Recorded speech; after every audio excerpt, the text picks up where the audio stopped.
James had always thought he'd left Clearwater behind for good. The small lakeside town where he'd spent countless summer days as a kid felt like a distant memory now. He was 34, recently divorced, and completely exhausted from 10 years of working ridiculous hours at a job that paid well, but left him feeling empty inside. Then came the phone call that changed everything. His grandfather had passed away peacefully in his sleep, and he'd left James everything. The old cabin by Mirror Lake, the surrounding woods, and all 15 acres of land that had been in their family since before anyone could remember.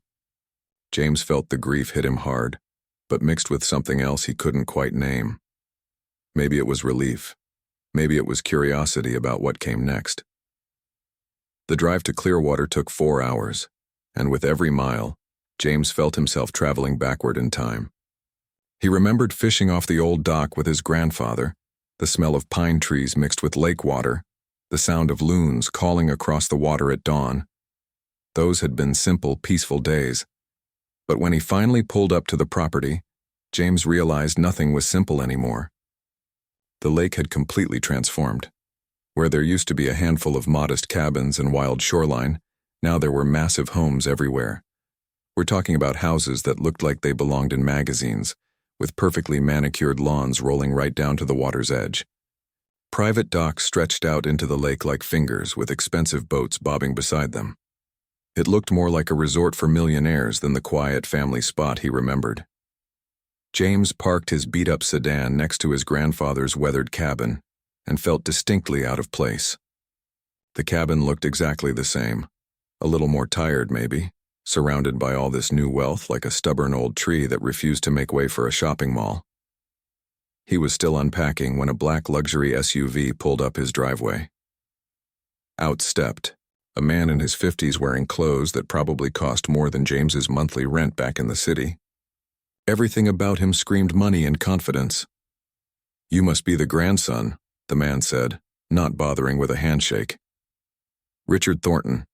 I'm president of the Mirror Lake Homeowners Association. I wanted to speak with you before you got settled in." James nodded, waiting. There was something about Thornton's smile that didn't quite reach his eyes. "Look, I'll be straight with you," Thornton continued. "This property, charming as it is, doesn't really fit with the community we've built here. Your grandfather, bless him, he was from a different time, but we've invested millions in making Mirror Lake an exclusive destination. Premium homes, premium lifestyle." "Okay," James said slowly. "So I'm prepared to make you a very generous offer. $600,000 cash closing in 30 days. You can take the money, start fresh somewhere else, and we'll handle everything here. Quick, clean, everyone wins." James had no idea what the property was actually worth, but something about the way Thornton said it made his stomach turn. It felt less like a generous offer and more like someone trying to get rid of a problem as quickly as possible. "I just got here," James said.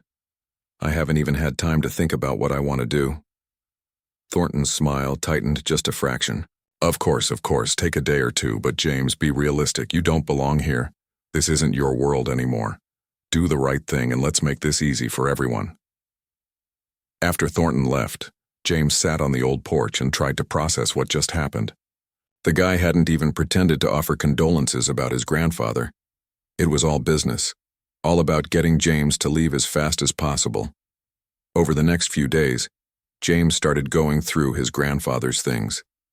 The cabin was full of memories, family photos on every wall, his grandfather's fishing gear still hanging by the door, but mixed in with the nostalgia, James found boxes of old papers and documents in the back closet.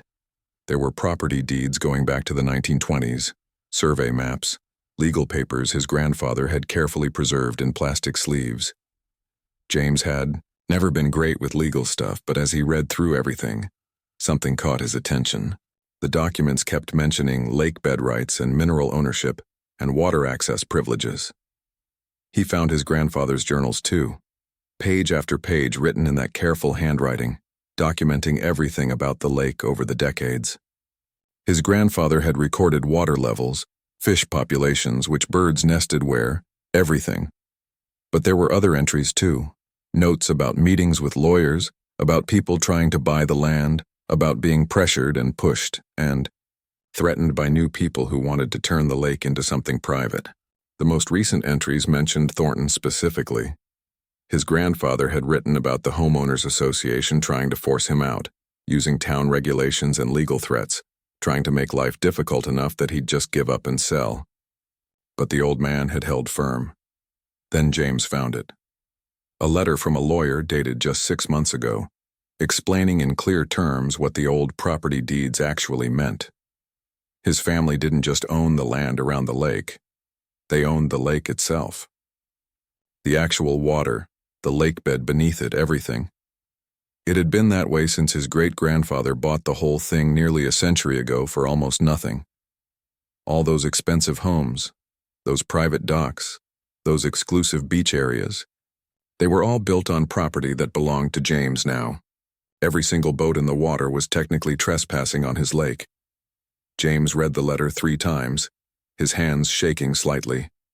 Thornton and his homeowners association had been treating Mirror Lake like their own private playground, charging people fees for dock permits and beach access, throwing exclusive parties, keeping out anyone they didn't think belonged, and none of them had any legal right to be there at all.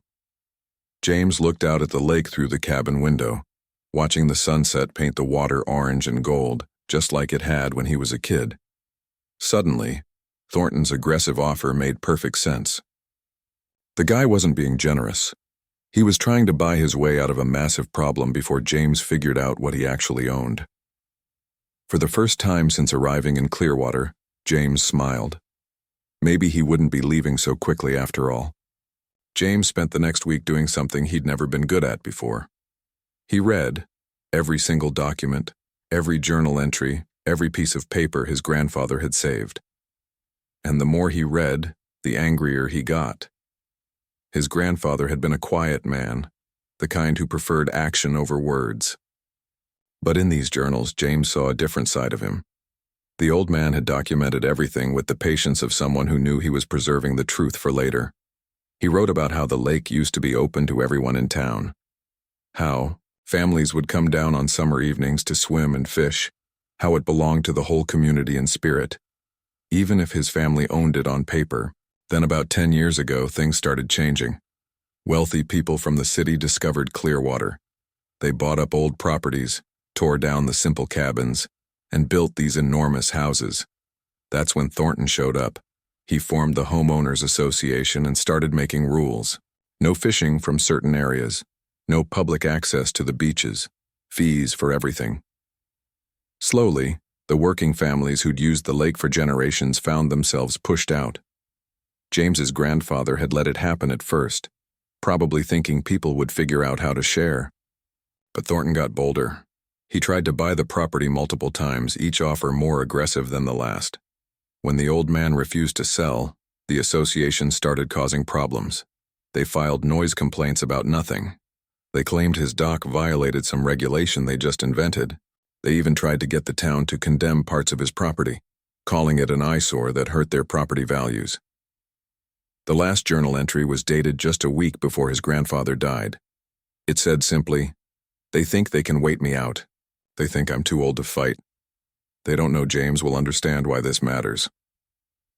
James closed the journal and sat in the growing darkness of the cabin.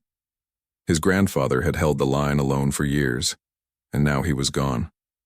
Thornton probably thought this was his chance to finally get rid of the problem, buy out the grandson, erase the last obstacle, and turn Mirror Lake into a completely private paradise for the wealthy. The next morning, James drove into town and found a lawyer. Her name was Patricia Reeves, and she'd been practicing in Clearwater for 30 years. She had an office above the old hardware store, the kind of place where the coffee was terrible but the advice was solid. James spread all the documents across her desk and told her everything. She put on her reading glasses and started going through the papers with the careful attention of someone who'd seen every kind of property dispute imaginable.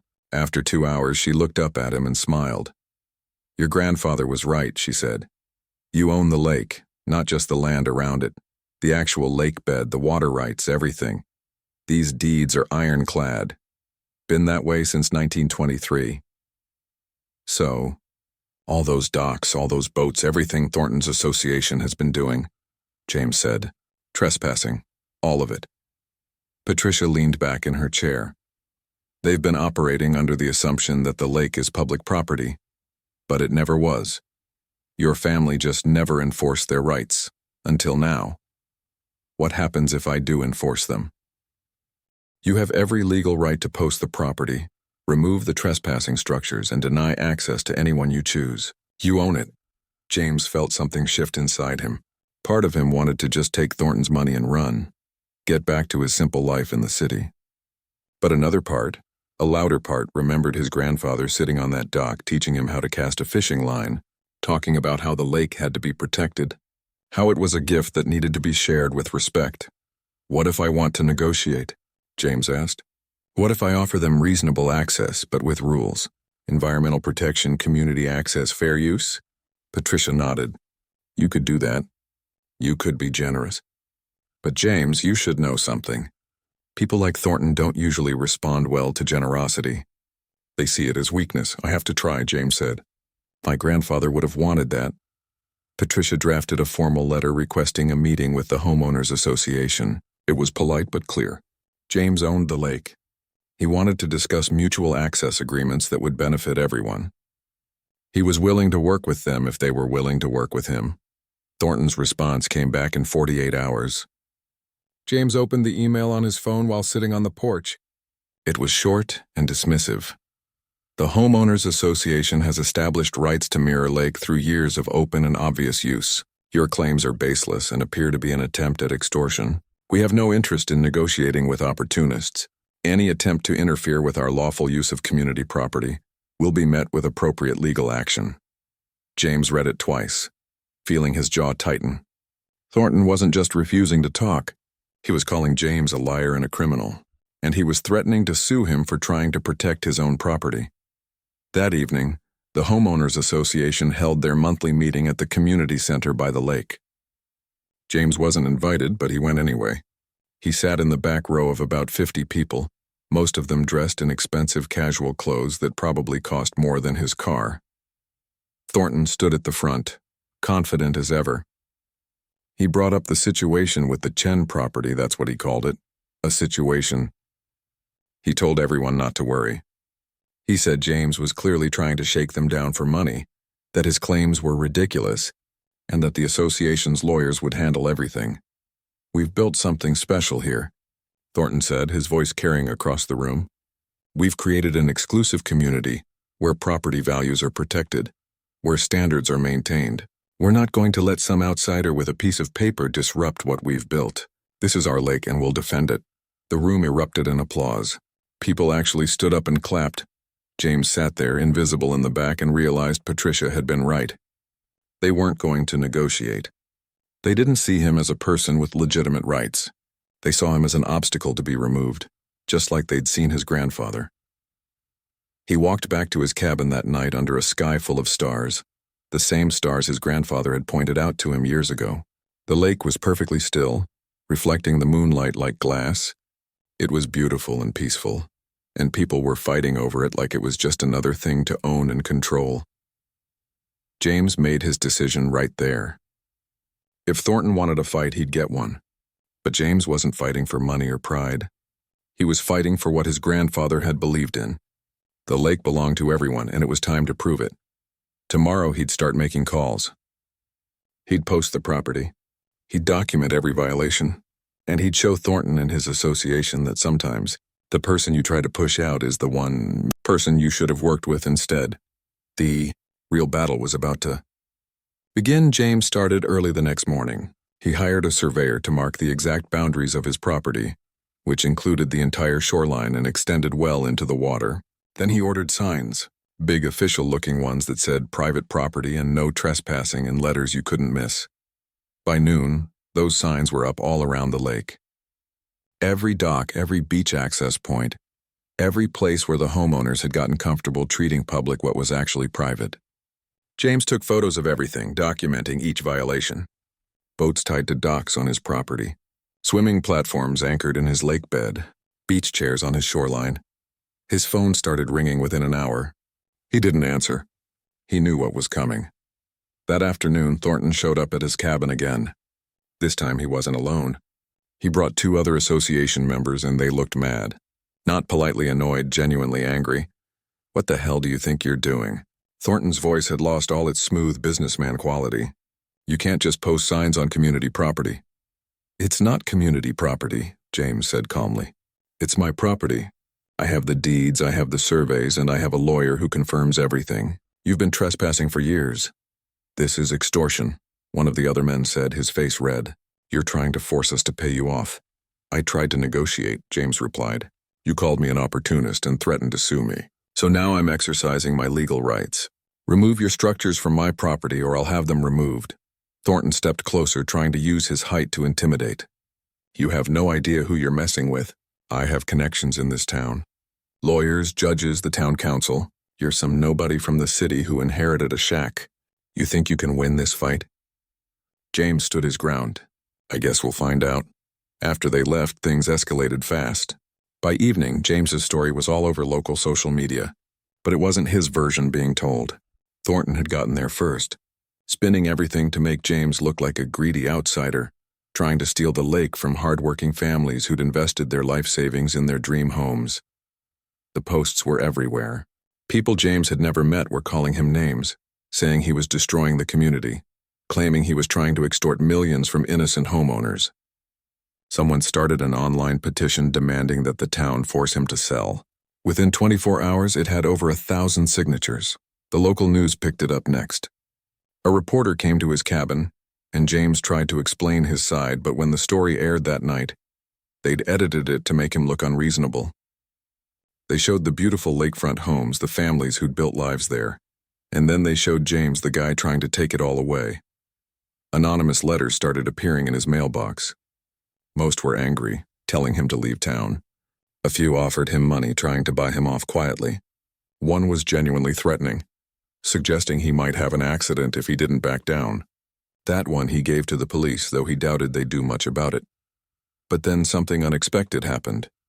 James was at the old diner in town, the one place that still felt like the Clearwater he remembered, when an older woman sat down across from him without asking. Her name was Helen, and she'd lived in Clearwater her whole life. "My family used to fish off the South Shore every Sunday after church," she said quietly. "Did that for 40 years. Then Thornton's people built their houses and told us we couldn't come anymore. Said it was private property. Said we were lowering their property values just by being there." James listened as she continued. "There's a lot of us, you know, working people who've been here for generations. We watched them turn our town into something we can't afford anymore.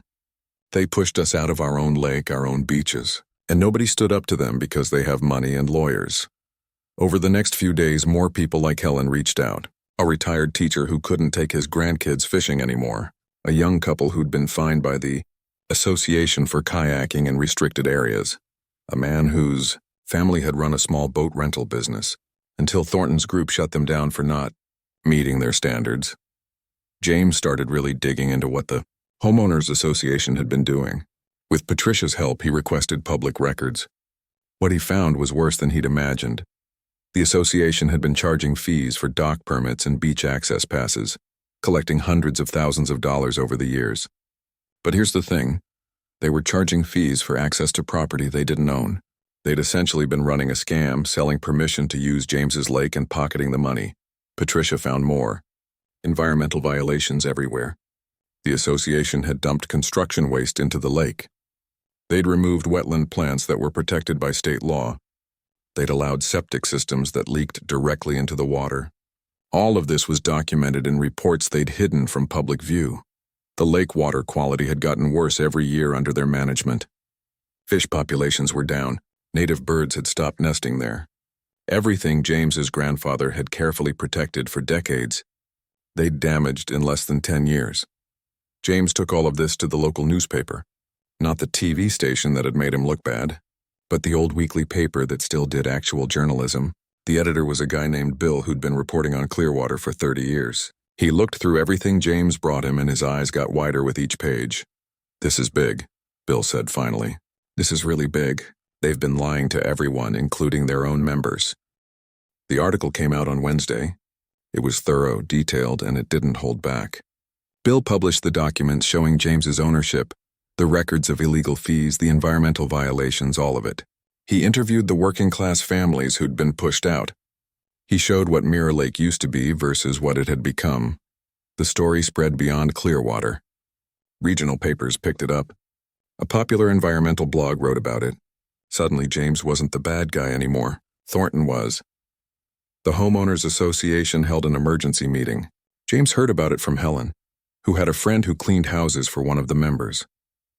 The meeting was apparently chaos. People were angry about the fees they'd been paying. Others were worried about the environmental violations and potential lawsuits. Some wanted to negotiate with James immediately, but Thornton held firm. He convinced enough people that they could still win in court, that James was manipulating the media, that giving in now would cost them everything. The association voted to fight, but it wasn't unanimous anymore. Cracks were forming. That night, 3 families from the association came to James's cabin separately. They apologized. They said they hadn't known about the illegal fees or the environmental damage. They wanted to work with him, to find a solution that was fair to everyone. James listened to each of them and made the same offer. He wanted to create a trust that would protect the lake and give access to the whole community, not just the wealthy. He wanted environmental restoration. He wanted the people who'd been pushed out to be welcomed back. And yes, he wanted the association to pay back the money they'd collected illegally, to fund the restoration work. 2 of the 3 families agreed immediately. The third said they'd think about it. James sat on his dock that night watching the moon rise over the water. The battle wasn't over, not by a long shot. Thornton still had support, still had money, still had fight in him. But something had shifted. The truth was out there now, and people were choosing sides based on facts instead of fear. His grandfather's journal was inside the cabin, filled with years of quiet resistance. James was done being quiet. It was time to finish what the old man had started, and he wasn't backing down until the lake belonged to everyone again. The legal battle started in earnest 3 weeks later. Thornton's lawyers filed a massive lawsuit claiming adverse possession, arguing that the Homeowners Association had used the lake openly for so long that they'd earned legal rights to it. They also countersued James for harassment and attempted extortion. Patricia wasn't worried. Adverse possession requires the use to be hostile to the owner's interests, she explained over coffee at the diner. Your grandfather gave permission for people to use the lake. That permission can be revoked. They don't have a case. But Thornton wasn't just fighting in court. He was fighting everywhere. He got the town council to call a special hearing about the lake access crisis. He had his lawyers file complaints with every agency they could think of, trying to bog James down in paperwork and legal fees.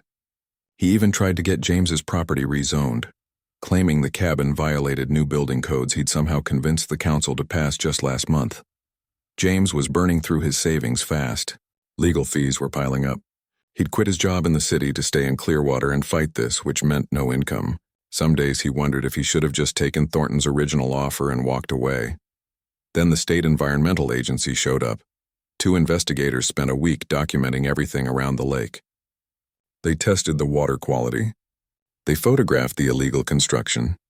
They interviewed residents. And when they were done, they dropped a bombshell. The Homeowners Association was facing over $2 million in fines for environmental violations, wetland destruction, illegal dumping, polluting a protected water source. The list went on for pages. Several association members could potentially face criminal charges.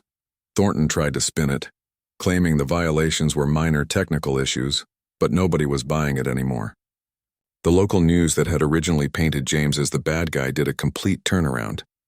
They interviewed environmental scientists who explained how much damage had been done to the lake ecosystem. They showed footage of construction debris still sitting in the water, of oil slicks near the boat docks, of algae blooms caused by fertilizer runoff from those perfect lawns. The Homeowners Association held another meeting, and this time James was invited to attend. He walked into that community center knowing everything had changed. 3 months ago, these people had seen him as an enemy. Now they looked scared. Thornton still sat at the front, but he didn't look confident anymore.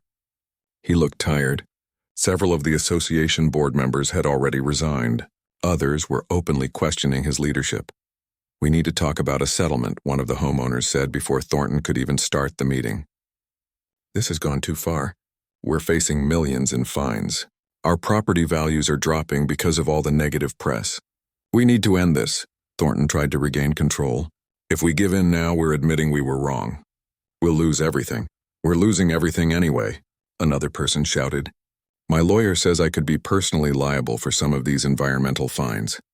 I have kids in college. I can't afford this. The meeting dissolved into arguments. People were scared, angry, turning on each other. James just sat and watched, feeling no satisfaction in their panic. These weren't all bad people. Most of them had just trusted Thornton and believed his version of things. Now they were paying the price for his arrogance. After the meeting, a group of about 15 homeowners approached James in the parking lot. They wanted to negotiate directly without Thornton involved. Over the next 2 weeks, James met with different groups of homeowners. Some were apologetic. Others were still defensive but knew they had no choice. He laid out his proposal again and again, the same one he'd offered from the beginning. Create a community land trust. The lake would be protected with strict environmental rules. Everyone in Clearwater could access it, not just the wealthy homeowners. The association would pay restitution for the years of illegal fees, money that would fund lake restoration. They'd also contribute to fixing all the environmental damage they'd caused. In return, the homeowners could keep their docks and access, but under new rules designed to protect the water. No more exclusivity, no more pushing people out. The lake would belong to everyone again. Most people agreed it was fair. Better than fair, considering they'd been trespassing and collecting illegal fees for years. But Thornton still had a core group of supporters, maybe 10 or 15 families who refused to accept any deal that acknowledged James's ownership. The breakthrough came from an unexpected place. A young journalist from an environmental magazine came to Clearwater to do a bigger story about what was happening. Her name was Kelly, and she didn't just interview James and the homeowners. She dug deeper. She found out that Thornton's development company had been inflating property values by creating artificial scarcity around the lake. He'd been buying properties cheap, flipping them for huge profits, and using his position in the homeowners association to make sure the lake stayed exclusive. The whole thing was basically a scheme to pump up real estate prices while he made millions. Some of the association members hadn't known any of this. They genuinely believed they were investing in a community, not participating in a scam. When Kelly's article came out, complete with financial records and property transactions, it destroyed what was left of Thornton's support. The final homeowners association meeting was nothing like the first one James had attended. Thornton wasn't even there. He'd resigned as president 2 days earlier, and rumor was he was already planning to leave Clearwater entirely. His development company was under investigation, and several business partners had filed lawsuits against him. The new association president was a woman named Grace, who'd been one of the first to reach out to James privately. She was direct and honest. We messed up, she said to the group. We let one person convince us we were better than our neighbors, that we deserved exclusive access to something that should be shared. We're ready to make this right. The vote was overwhelming. The association agreed to James's proposal. They'd pay $800,000 in restitution, funding that would cover the environmental cleanup and the creation of the land trust. They'd acknowledge his ownership publicly, and they'd work with him to create rules that protected the lake while giving access to the entire community. Patricia handled all the legal paperwork. It took another month to finalize everything, but when it was done, James stood on his dock looking at the same lake his grandfather had protected for so long, and felt something close to peace. The water was still polluted. The wetlands still damaged, but that would be fixed. The exclusivity was broken. The truth was out, and the people who'd tried to turn Mirror Lake into their private paradise were learning that some things aren't meant to be owned by just a few. James thought about his grandfather, about all those years of quiet resistance, of holding the line when it would have been easier to sell and walk away. The old man had known this day would come, had trusted that eventually the right thing would happen. He pulled out his phone and called Helen, the woman who'd first told him about being pushed out of her family's fishing spot. The South Shore is open again, he told her. Bring your family this Sunday. It's your lake too. She cried on the phone, thanking him over and over. James told her there was nothing to thank him for. He was just fixing what should have never been broken in the first place. The real work was just beginning. But for the first time since arriving in Clearwater, James felt like he was exactly where he was supposed to be. 18 months after James first arrived in Clearwater, the Mirror Lake Community Trust became official. The signing ceremony took place on a crisp October morning, right on the shore where his grandfather's cabin stood. The same cabin that Thornton had once called an eyesore was now the headquarters for something bigger than any of them had imagined. The trust documents were clear and binding. The lake belonged to the community now, protected forever from private development or exclusive control. Everyone had access, from the wealthiest homeowner to the kid who just wanted to fish after school. Environmental protections were written into every page, ensuring the lake would be preserved for generations to come. James signed his name on the final page, officially transferring ownership from himself to the trust. It felt strange giving up something he'd fought so hard to claim, but as he looked around at the faces gathered there, Helen with her grandkids, the young couples who'd been priced out, even some of the Reformed Homeowners Association members, he knew it was right. The restitution money had already started working miracles. Environmental crews had spent 6 months cleaning up the lake, removing debris, replanting native vegetation, fixing the damage that years of neglect and greed had caused. The water quality was already improving. Fish were coming back. Birds were nesting in the restored wetlands. But the physical restoration was only part of it. Something deeper had changed in Clearwater. Thornton had left town months ago, shortly after his development company collapsed under the weight of multiple lawsuits and investigations.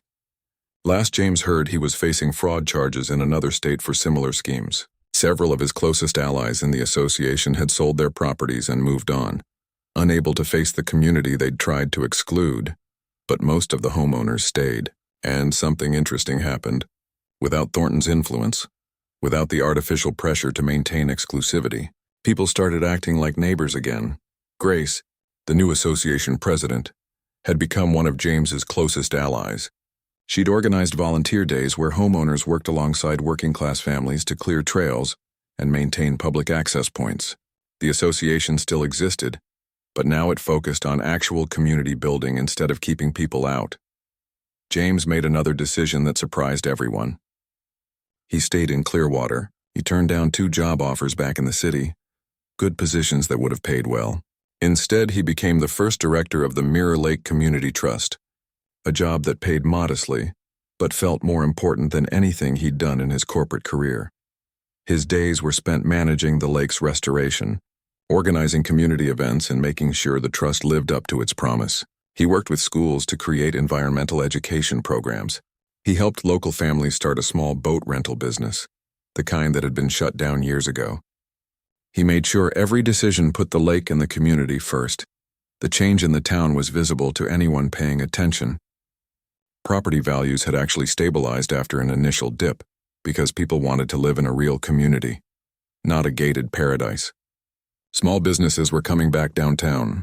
Young families were moving in, attracted by the authentic character of a place that hadn't completely sold out to wealth. On the 1-year anniversary of the trust's creation, they held a festival. It was Helen's idea, a celebration of the lake being returned to everyone. They called it Mirror Lake Day, and the turnout was incredible. Hundreds of people showed up. There were kayak races and fishing competitions. Local restaurants set up food booths. Kids splashed in the water from the public beach that had been closed for a decade. Families picnicked on the grass where no trespassing signs used to stand. James walked through the festival, watching it all with a sense of wonder. A year and a half ago, he'd been burned out and directionless, driving to Clearwater just to settle an estate and leave. Now this place was home in a way the city had never been. He found himself standing near the dock where he used to fish with his grandfather. An older man was there with a young boy, teaching him how to cast a line. The same lesson James had learned on this same dock 30 years ago. "Any luck?" James asked. The man smiled.